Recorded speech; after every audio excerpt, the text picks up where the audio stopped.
Նայեք, լկտիությունը հասել է, այդ կոչը հետո անելու է, լկտիությունը հասել է նրան, որ այսօր հարվածում է մեր ինքնությանը։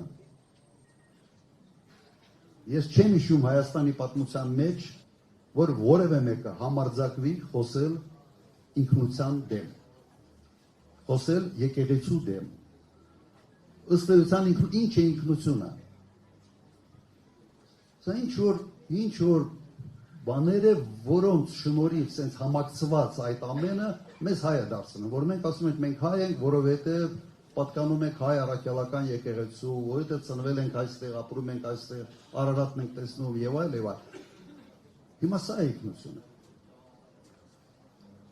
Հիմա այ համբալ, ինչ ունես դրա հետ։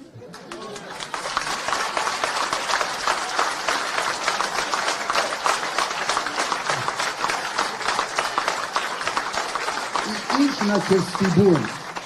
ամենայն լրջությամբ, ինչն է քեզ ստիպում, ուղղակի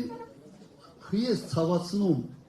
քո քայլերով ամբողջ մի ժողովուրդ։ Ինչ ես ուզում ապացուցել։ Ում համար։